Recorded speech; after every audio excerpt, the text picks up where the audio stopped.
it's really just been mind-blowing to everybody we talk to how in 2025, you have special operations, the most well-funded, well-trained military force in the world, using the same systems as our partner forces in Iraq to manage and track our inventory.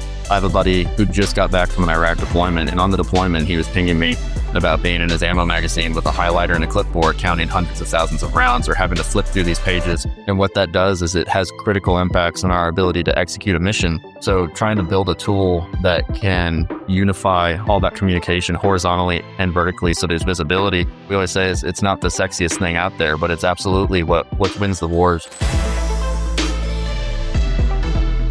Hey, this is Ryan with the Chief Digital and Artificial Intelligence Office, joined here today with Mark Hammonds and Ryan Perez. Guys, how we doing? Doing well. Doing great. It's great to be here. Awesome. Yeah, appreciate you coming on. Let you do some self-introductions. Mark, you want to start? Sure, yeah. I'm Mark Hammonds. I'm the CTO of Beowulf. And at this point in time, I've been programming professionally as a software engineer for a little over or close to 20 years. But I've actually been in the industry in some way or another for longer than that. I started programming when I was 12 years old through the Boy Scouts of all things. So I got to go from tipping kayaks over in the lake to learning the fundamentals of basic programming. And just really, has stuck with me ever since then. I love this industry, have a real passion for technology and for solving problems with technology. And ultimately, that's how I've ended up involved with Beowulf and had a few other things in my career I'm very, very proud of, top 50 apps and some work in DoD on AI/ML programs as well. Awesome. Appreciate it. Ryan, over to you. Yeah, name's Ryan. Great name, by the way, Ryan. Great name. And my background's actually in Marine Infantry, Marine Special Operations. I spent a decade between the two. And then when I came to that 10-year mark, I decided if I wanted to do 20, decided it was time for me to move on and got out of the Marine Corps. Ended up spending time working overseas for different nonprofit organization. Just trying to better understand, continue to serve, but just understand the problems from a different vantage point about what we were facing and how best we could address it. And through that work, I was fortunate enough to meet Mark through a mutual friend, and things kind of just continued from there to where we are today. Yeah, is honestly coming to mind as my first question, which is like, how do you guys meet? I'll let you, just jump in. You want to share the Beowulf story? Yeah, absolutely. So when I got out of the Marine Corps in December of 21, I ended up going to Syria January of 22, and I spent about a year there working on the ground, trying to better understand the problem, like I said. And through that work, actually, we ran into some issues that could be supported with technology. And through that mutual friend, he knew of Mark and knew that Mark has worked a lot with veterans and just different military organizations in the past and thought there might be some synergy there. And we were able to connect and get that problem solved in Syria. And Mark ended up then from there having the opportunity to continue to support some of the other work, which led us to Ukraine. And I'll let Mark kind of speak to that piece and kind of his experience in it. Yeah, so absolutely. As Ryan indicated, we were working together through a nonprofit group prior to the invasion in 2022, in February in 2022. And when that happened, I think I was just as shocked as the rest of the world. I couldn't believe that this was, happening in quote unquote modern era and felt a real connection to the people there, in part because my family initially generations ago had immigrated from Germany to Poland to Zaporizhia in Ukraine and had come over, to the United States through that pathway. So I had maybe some shared affinity from just my own historical background. But I was like, every other American at this point, just, this is shocking and terrible. And I really wish there was something that I could do. And then former acting Secretary of Defense, Chris Miller, came knocking and said, hey, there's something you can do. He had a small group of people who were part of this nonprofit. We're going to go into Ukraine and look for ways to provide support on a humanitarian basis, purely volunteer basis. And so, I had to think about that for a minute and decided that, time to step up, right? Time to do what I had said that I would be wanting to do, right? And so we went with him and a few other people, a few of my friends who had also been former military operations guys. One was a Green Beret, one had been in the Air Force. And so, I personally was pretty terrified, not going to lie. Sure. Being transparent, but I took comfort in the fact that the people that I was with had been trained for those environments. And ultimately, I felt like this was a cause that was bigger than any of us, right? Like we're trying to make a positive impact on the situation and assist the people there in whatever way we could. Going into that, not knowing what that way would be, or even, whether there would be a way that we could help. More just going in and trying to see what opportunities might exist.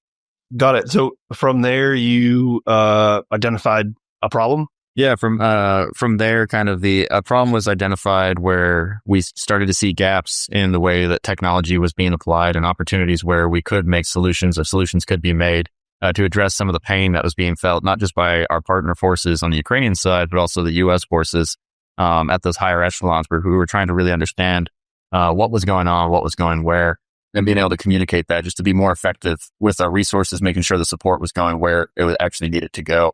And through a number of iterations, we were able to run a pilot for Bulldog, the software, in Ukraine successfully. And eventually that would then spin off to what would become Beowulf, where Mark and I became partners to leverage software and technology to support troops on the front lines to make sure that we're improving efficiency, improving accountability, and most importantly, improving survivability for our troops, which is really what this has all been about. And I always plug it for Mark as part of why I think we've made great partners. I just have the utmost respect for somebody whose background is in technology and software, who feels most at home behind a keyboard coding these great solutions, to go forward to an environment that's completely foreign to him. Whereas for someone with my background, I've always felt, I said when I first got out, I was much more comfortable the first day I went into Syria than the first day I went to DC and had to go up on the hill and talk to somebody. I felt so out of place. So I've always had all the respect for his willingness, and I think it's helped make our partnership a lot stronger as we've grown Beowulf. I would just add, I would completely agree, but I would add to that it's important people realize that, sometimes you have to sort of embrace the unknown, because the first several weeks, it's supposed to only be a 2-week trip. And I ended up extending it for basically a year. I had the means and the time to stay. Wow. So stayed in between Poland and Ukraine for about a full year. But it took like over the first month or two before we, the idea for Bulldog evolved from this. Initially it was looking at, is there a way to create a social network for humanitarian groups where we can better communicate need and delivery. But the longer that, we spent in country, the more it became apparent that, the fog of war is a real thing and that things tend to start not necessarily disappearing, but getting lost after they cross the wire, so to speak. And, the reports back from people who were on the front was very discouraging with regard to logistics. And so, amateurs talk about tactics, professionals talk about logistics. I'm sure that's a quote people have heard before. But it became very apparent that there were logistical issues. And so the idea with Bulldog was, okay, well, we don't have access to the operational strategic elements of like an ERP that could tell us exactly what was supposed to be sent where, right? But we can talk to the people who are there. We can talk to the people in the field, right? And if we can get them to tell us, what do I have? What do I need? And what have I used? Then I can build this sort of emergent topology of what's happening on the front and what the logistical situation is. And we can leverage that data to try to get them what they need. And so there's a twofold goal here, right? On the, patriotic American side, right? Like, I want accountability of our resources. If we're going to send billions of dollars to a partner force, then we should be trying to track and understand what's happening to that, and making sure that it's being used well, as a tax-paying citizen, right? But then on the other side of that equation, if you want to actually win with your partner force or with your own force, then you got to know where your stuff is, right? You got to know who needs what, when they need it, and ideally, maybe a little before they need it, maybe just in time, right? And so ultimately, that was the kernel that started what became Bulldog and Beowulf down the line. Got it. And so you're at this point in country, kind of co-located with Ukrainian forces? Yeah, I mean, back and forth between largely Kyiv and Warsaw. And so, talking to people, anyone who would listen, anyone that I could get a meeting with, anyone that we could discuss the problem set with. This is a mixture of both Ukrainian military forces as well as everyone else surrounding this issue, and just listening. And that was really kind of the crux of it, is just having the conversations with the people who were in the environment and experiencing the pain, which we've seen as a bit of a deviation in my background too, just knowing it's a deviation from traditionally how we get solutions. Is somebody in a room somewhere thought it was a good idea, they built it, shipped it, and then we just have to adapt it to make it work. Sure. So the idea of actually having these conversations, and that was the strong justification and kind of reason why we wanted to get out there, was to make sure that we really understood what they needed and understood the problem, which is also similar work that took me to Syria. So you really need to be there to have those conversations so that we can build the solutions that we have. Sure. No, that makes sense. So Mark, during your time there, you realize the challenges that are happening. At what point are you like 1-800 Ryan Perez, let's do this? How did that go down? Oh, so it was, I mean, after basically one of the first attempts at building the application, it was becoming clear, that there was a wider gap between what I thought would be needed and what someone who's actually got the experience, in, especially in Ryan's case, the special operations community, but really, infantry in general, military in general needed. And so Ryan took the application all the way to the front and helped answer some of those questions. Ryan, you want to talk more to that?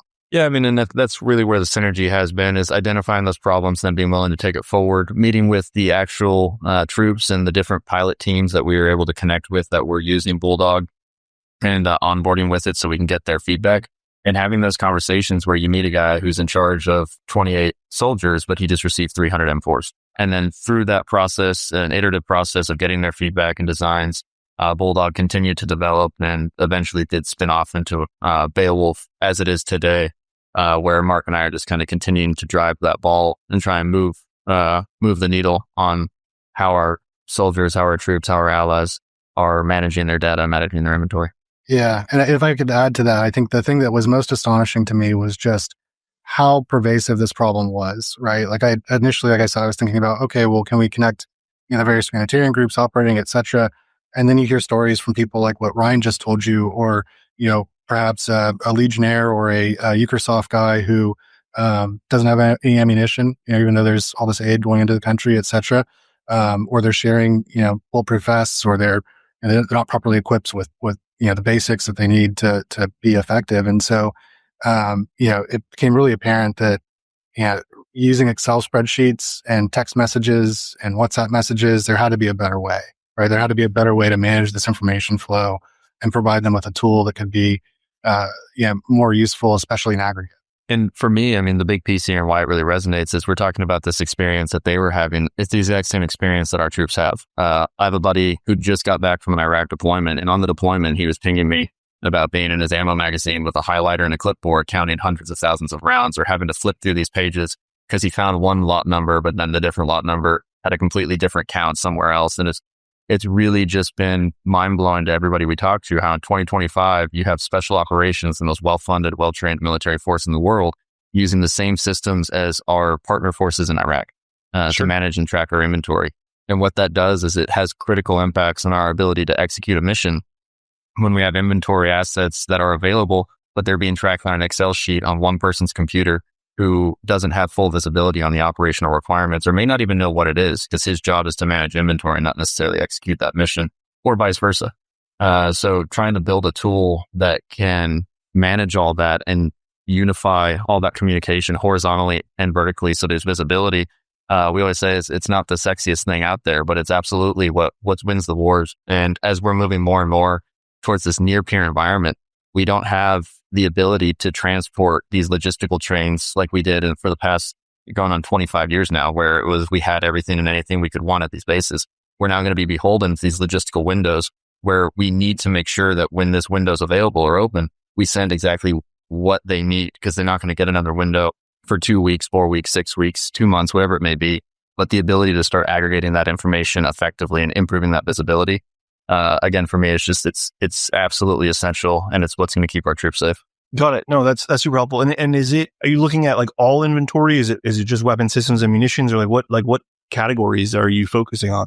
I mean, generally, it's coming from the grunts, band-aids, bullets, and beans. We cover the full spectrum, depending on what that mission requirement is. And that's the big piece too about what we've done is both the ability for modularity so that we can pull modules or add modules based on your mission requirements, but also just making sure that it can meet whatever inventory challenges you may have, whether you're talking about, again, with that near-peer environment, battlefield acquisition, where you may not have standard inventories, but you need to be able to adapt the system to be effective. Over low connectivity, the ability to be able to go offline and then now become that central source of truth and the essential source of logistics that you can then spread out from there. So, I mean, the intent is to be as adaptable and mission friendly as possible, because we recognize that no mission is going to be the same. And regardless of whatever plan you put in place, it needs to be able to adapt with the soldiers so that it's actually useful. And sorry, just timeline wise, you said 2022 is when you went in country. So like, how mature are we talking in terms of the capability? Yeah, I can speak to that a little bit. So my initial entry was early April in 2022, so shortly after the invasion in February. And then it wasn't really until the summer where I had a good feel for, okay, this is maybe how Bulldog should function, right? This is what Bulldog could be, et cetera. And then the first iteration was built by about October-ish of that same year. And then it was fielded in the first trial. Ryan, do you remember exactly when it was fielded? No, I mean, the date's escaping me. End of 2022, maybe beginning of 2023, somewhere in that time frame. And so then, there's a learning lesson, right? You get a pilot going, you start getting feedback from people, you hear, more perspectives on how it could be used, or what if the dashboard could do this, et cetera. And so really throughout 2023, the solution was being enhanced substantially, adding more capabilities to the dashboard, UI, UX overhaul of the interface, et cetera. All these things were happening during 2023, to where, moving into 2024, we had a very stable MVP, if you will. And then throughout 2024, we were exploring opportunities in various, stateside divisions, if you will. And so now we're looking at additional modules, things that we can enhance from, our current solution. But we have a stable initial solution that's ready to be deployed immediately. And we have the capability to iterate very quickly on specific modules that maybe, one group needs, but another doesn't. Sure. So are you, and I apologize if I just missed it, but like, obviously you had that whole MVP type year in 2023. Is it operationally being used today? Do we know? Like, is that? No, right now we're still pre-contract. I mean, we actually did just get on with Carahsoft as a vendor, which we're hoping will improve our accessibility. Sure. And that kind of speaks to a bit about the challenges we've had as a small business, that every small business experiences when they're trying to engage with the military industrial complex, of some of these barriers to entry that come with price, some that just come with dynamics and relationship, and then some that just come with time. The government is a slow moving beast. And so working through those processes and learning some of the intricacies and the ins and the outs. I was telling Mark, I mean, you spend a couple weeks trying to get in touch with somebody that you've been directed to for them to finally reach back and let you know that they have no idea what you're talking about or who you should talk to. So that kind of restarts the cycle. So it's been an iterative process for us just on that side as well. But one that we've really started to make good strides with as we've come on with Carahsoft and some other partners that we're connecting with and engaging with different commands inside the US to look at deployments domestically as well as internationally for the software. Add a little bit more context there as well. So we did have, strong indication and that the solution we had built in 2023 was going to be fielded. We were discussing specific licensing terms and things of that nature. And then, as you probably know, the Ukraine funding had been in question. And so, that had supposed to have been kicking off in summer of 2023. And then everything with Congress, kind of delayed that. And of course, momentum was lost. But it's been difficult to break through, as Ryan said, the sort of bureaucracy to get something that in theory should be, in use everywhere inside of the military, whether it's partner forces or our own forces, to increase efficiency and accountability of resource. Yeah, no, that makes a lot of sense. Ryan, you kind of hit on this. Do you want to go into a little bit more about like the startup, the entrepreneur life, like dealing with the federal government, specific obstacles, like anything around that? Yeah, I mean, absolutely. I mean, I know it's kind of a universal experience for anybody in the small business sector who's starting to work and engage with the government. It's a behemoth to kind of grasp as you look at the different regulatory requirements, the financial requirements, and even just down to the terminology of all the different contract vehicles and the different ways and methods of acquisition and how those differ from agency to agency. I was actually just talking with a consultant that we work with about how every agency, even when they're listing their projections for 2025, lists it in a different format on different templates with all these different things. So there's really no cohesion. So learning to navigate that has been a big piece of what we're doing, and leveraging our network, who's well entrenched in this field of government contracting and DoD engagement, has been extremely valuable and helped us kind of accelerate this process as we've leaned more and more into it. But yeah, I mean, there's been a number of agencies I've talked with where the barrier to entry for FedRAMP being a big one is a large problem to tackle. And we've been able to kind of navigate that as we move forward and identify ways that we can still go to market and get this solution in the hands of the troops. But those are all things that kind of take time to work through and adjust to as you're doing it. So it's certainly been a complex problem. But we've been fortunate enough to have a really strong network and team who's helped us navigate it. Yeah, you mentioned FedRAMP, maybe some others I jotted down that it might come to like CMMC and ATO and like, Yeah. I think I didn't know this. Someone just told me to re-register in SAM like annually. So just like little, I think I could be wrong. So don't take me for, I thought I read that somewhere, but just little things like that I'm sure just aren't easy to navigate. So I can only empathize. Yeah, it's certainly been a pivot. And I talked to my friends back in the team because I always say like I had 100 reasons to stay in and 1,000 to get out. So it was kind of simple math. It was time for me to move on.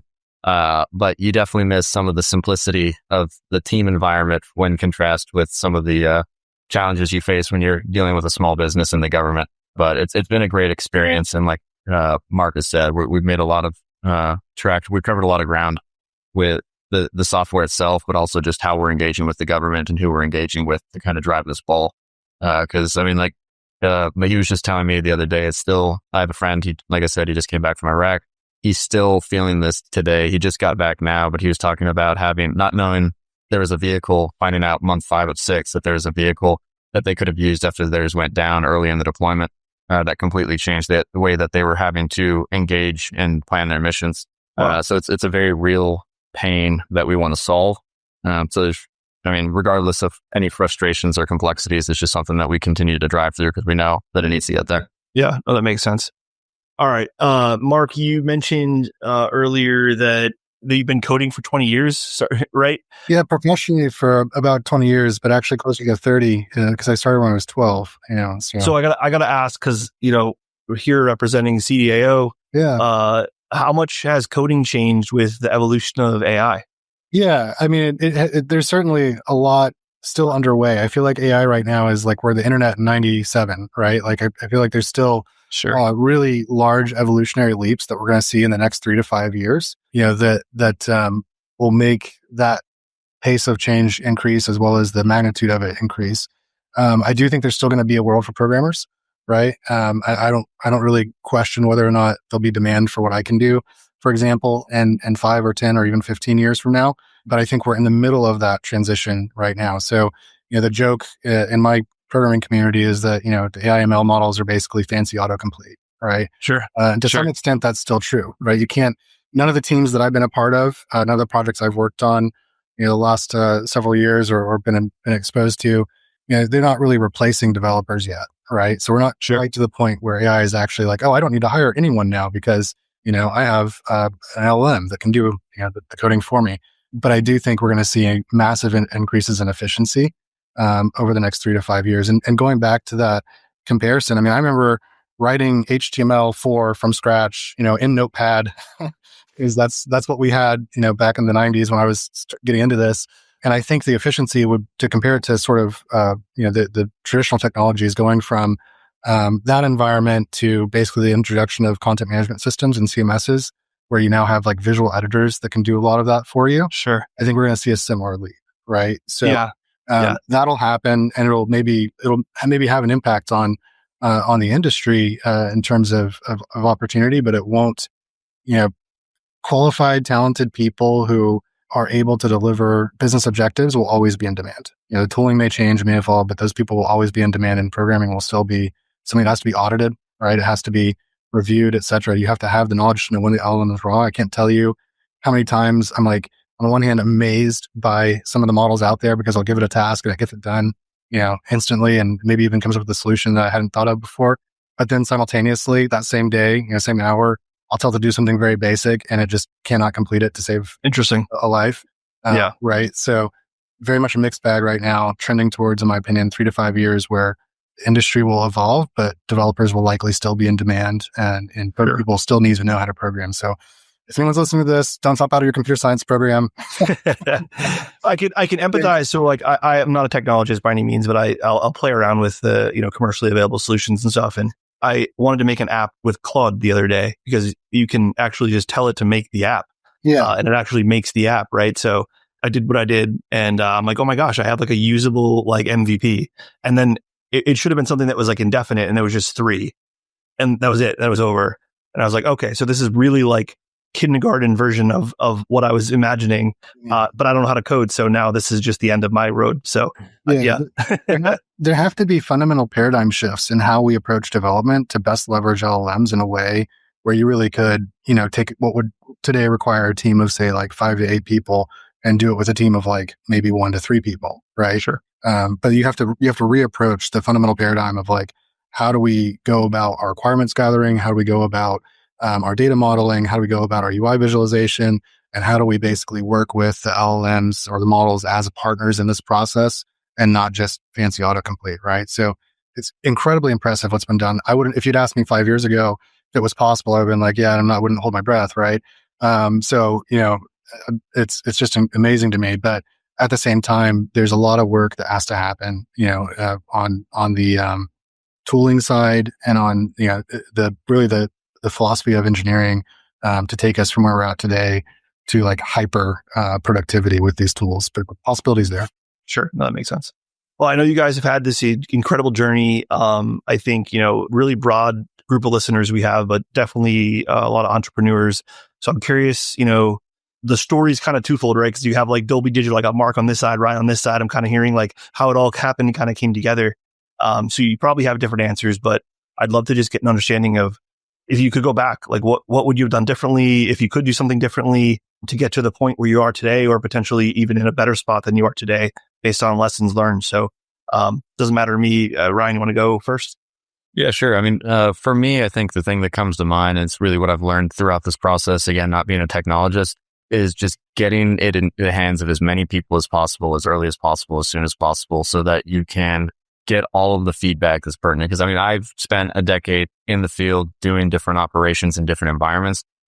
Even with that, though, I would never want to build an application just based off my experience or my feedback, because it's still limited to my experience. So even with the pilot that we were able to run, expanding that as far reaching as possible through as many different avenues and many different types of engagements as possible, it's absolute gold, because you can take that information and then leverage that for years to follow as you build on it more and more and you iterate more and more on the software. Awesome. Yeah. Mark? Yeah. Yeah. I would just echo that, don't build your product and then find your users, build your product in tandem with your users, listen to what that feedback is in an iterative evolutionary process. And, I think the sooner you can do that, the better. We could have probably saved 6 months off our development cycle, even though we were, heavily engaged and trying very hard to do this, getting all the way to the front sooner, getting more feedback from more perspectives sooner, could have gotten us to the current point, maybe 6 months faster. So absolutely. I get to run AI programs here from like a PM type hat, right? And getting feedback's not easy.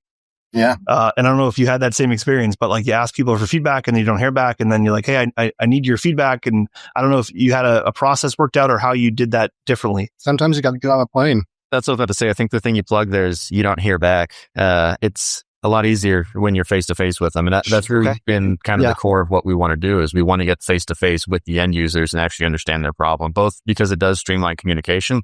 But it also, I think, improves communication when they know who they're talking to, and you can have more of a collaborative conversation. Because a lot of times, and I've had this conversation with actually an agency, the Army Application Lab, as far as receiving feedback from units, particularly when you're dealing with the military.